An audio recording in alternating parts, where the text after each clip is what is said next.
But it was a great experience. Great to be back for the footy, though. We're right into the meat of the season now. So who's hot and who's not leading into the finals? I reckon the 8, except maybe the 8th spot is set. But the 4 isn't, particularly if the Dragons beat the Sharks this week. And everyone seems to be tipping them to do that down in Wollongong. We'll see that on Sunday. So Cronulla on 34, Dogs 32, Manly 31. This is, as it stands, as it would be round 1 of the finals if it didn't move. So that's a... Well, I reckon the Dogs will move up into the Sharks. And then I think also the Roosters will get the home semi against Penrith. They both play the same teams the last 3 weeks. I just feel like Penrith may drop one in that period. I don't think the Roosters will. The Seagulls, I don't think it'll matter because I think Canterbury will keep winning. I think the Roosters will keep winning. So the Seagulls will end up 6th. Yeah, unless Canterbury drop a game. Sorry, Sharks 5th, Seagulls 6th. So you're saying you think Canterbury might finish in the 4? Well, they've only got to win one. Well, if they win one and Cronulla lose, they're equal on points. Yeah, but they're for and against. No, the Sharks for and against is better. The Sharks for and against. Yeah, it's about 30 points better. It's the same with the Roosters. Their for and against is better than Penrith. They got the best in the comp by quite a way. So maybe a little bit of movement there, and then 8th position is the interesting one with the Dragons and big difference. I think the Dragons, Dolphins, etc. The Dragons will be 8th. Story of the year, the Dogs. Who are the Sharks got to go? So they've got this week. The Sharks eventually play Manly. They've got Dragons. Well, there you are. That's the big one. That could decide it. That could decide it. They've got the Dragons, the Warriors, then Manly. And this week... Down in Wollongong. The Dragons have been good. They beat Melbourne a couple of weeks ago. Melbourne have been the standouts. Haven't been playing great, but they've beat them all. Like recently, they beat the Roosters. They beat Canterbury not long ago. They beat Penrith on the weekend. They beat all the good teams. And they're getting pretty much everyone. Christian Welch will be back soon, won't he? No, he was named on extended bench. Is Coates in this week? No, he's not named. He'll be back soon. So he'll be back in a week or two. But the big one is they've got Papenhuyzen and Munster. They've been back and playing well. Munster was outstanding against Penrith. Yeah. So can Canterbury win the thing? No. No, not this year. Next year. I just don't. To go in the semis, you got to go up a gear. I don't know if they've got enough points in them. Defensively, very strong. How much more have they got to go up, though, on what they're producing now? Well, that's in big games, you've got to find another gear. And the best teams and the best players do. They have been beat by all the good teams. So they haven't really beat anyone above them. They'll be thereabouts. They beat the Roosters earlier in that game that ended up a really high-scoring game at a core stadium. They got beat by Melbourne, beat by Penrith. Okay, I'll ask you this. They beat Cronulla by a field goal. Well, can I put this one to you before you do? If they finish 4th and they play Melbourne week 1, I'd be tipping Canterbury to beat them. No. Okay. I think let's have a bet on that. Well, let's see whether it happens first. Okay.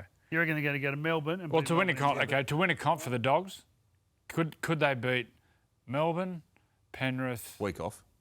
I'm just saying hypothetically. Could they beat Melbourne, Penrith, and the Roosters 3 weeks in a row? No. So next year, however, next year it's a different story. I just think this year, I don't know if they got the class in the key positions, and when they get to the semi, to go up there. Where Penrith, their players, Roosters have, Melbourne have. I'll tell you what would be interesting. Even Manly, they have players who can. Like they're 46. The one thing they've been doing is when they get on top of a team, they score late. Canterbury, they've just been, sort of just draining teams. Do you think they got 30 on the weekend? Do you think they're the fittest team in the comp? Well, I think what they do is they're one of the most disciplined. They've got a really basic game plan. They kick into that corner and they just go down and back themselves and they compete. That's a good point because that was a pretty tight game on the weekend against the Dolphins. It was tight for a long time. But in the end, they just went whack, whack, whack and put them away by 20. Yeah. So it'd be interesting how they go against the Warriors. Like if the Warriors are on, turn it up. No, if Warriors turn it up, which they're capable of doing, mate, they've got 46 points they've got to get to catch Cronulla, which in 3 games is possible. They're not I don't going to think turn it up. Cronulla will lose 2. Not going to turn it up at Sean Johnson Stadium this week, are they? That gives them something to play for. That'll be a tough game over there. As you said, the Warriors on paper are really strong. Got a good team. It's been a good game. Now, a lot of people are writing Cronulla off, and their finals record the last few years has been pretty ordinary. But I'm wondering, the last 2 weeks, they've won convincingly. Well, not convincingly, sorry. They won convincingly against the Titans. And then they were able to win that controversial game against Newcastle, but they did it with only one playmaker. They're going to get their playmakers Well, to they come totally back in. changed the way they've played. They just play a power game without Braden Trindle and Nico. And the thing is, Blake Brayley's been running from dummy half. I don't see him run like that when the halves are there. Which we saw that clip, he just catches and passes. But he's been running out of dummy half. They've been playing off more offloads. Simplified the way they're playing. They had heaps of changes. Like they had Royce Hunt in the back row. They had a they million were blokes out. plenty of people out of position as well. So they get Teague Wilden back, which is a big one for them. Trindle. Braden Trindle back, obviously at halfback. Fitzy Your came own, out. Hazelton. Fitzy came out and said Nico will be back before the semis, which is a big in for him. If he can get 1 or 2 games in before the semis. So they got next week Warriors, and then they got Manly. Manly last. Yeah. Gee, it's hard to leave Daniel Atkinson out of the team the way Jeez, he's hasn't been he playing. been good? Going good. Sounded really good. You could see a club coming along and pinching him away from he was at Cronulla to Melbourne. play in the halves. He was at Melbourne. Yep. And played mainly in the outside backs. Outside backs. Yeah. And played lock. He said his first game was at lock. So I was asking him about that. You know, the advantage of someone like him being versatile till he finds a club where he can sort of cement a 5'8" position. And he said, yes, had a game at lock. Absolutely. I caught the chat that we did pre-game with Nico on the weekend, and he said the break, while it's not ideal getting injured, actually probably freshened him up a bit. Yeah. Yeah, a good thing. He's taken a step back out of the media and all that. Like, you know, Nico's been so open about his private life, and which is great. Do you reckon it'll wear you down?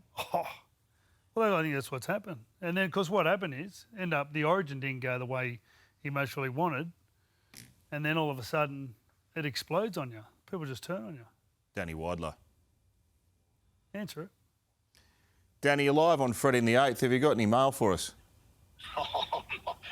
I'm definitely not going an email for Freddie or Joey or you. Right. Well, What are you ringing for? 9 years. all right. Are you going to the Hall of Fame tonight? I won't be there, no. Right. Who's going to be the next immortal? Who's going to be the next immortal? It should be you, Freddie. Thanks, mate. Got nothing else to add? Or do you want me to call you back? Call me back when you get a chance. Danny Weidler, 9 News. See ya. Mr. Exclusive. That is not a good name to come No. on. If you've had a big weekend on the tiles, Well, fortunately, and I you haven't. wake up and you go Monday, Yeah. Denny Wilder, you go, Just lastly on this, where have I been? What have I done? if you run, I like that you point out, I know I've been going like a broken record. There's just something in my gut that says Manly could do something at the end of the year. Well, they have players who can go whack, big game player. Cherry Evans has done it at all levels. Turbo Tom's a freak of nature. Who else? You got Croker back in the side, is he? Kroger's back. Yeah. You got Ola Kawatu. Yeah. No, they're a dangerous. We've got team. Aloiai back this week too. Up If front. there's an outside of the Rooster, Penrith, and Melbourne who could win it, it'd be Manly. Mm-hmm. So they need everything to go their way. But that's right. Once again, everything. like you said, they're going to have to win. Four- They're going to have to beat Cronulla. four They're gonna big have to games in win- a row. Yeah, they're going to have to win some big games. Yeah. I don't know if they can win that many big games. Well, it might not be as clean cut as it looks on paper. The finals almost here, and it'll be fantastic to bring you all the action live on Nine's Wild Water Sports. This year, NRL on 9 is your one-stop shop for all footy. That's right, Freddie. Not about the highlights. Action. 7 days a week. Billy and Gus podcast, get that on your drive on the way home. Immortal Behaviour. Grab a seat on the couch for that. And, of course, my favourite, Freddy the Eighth. The best footy brains, the biggest games. Don't trust the algorithm. Subscribe to NRL on 9 and get all your entertainment there.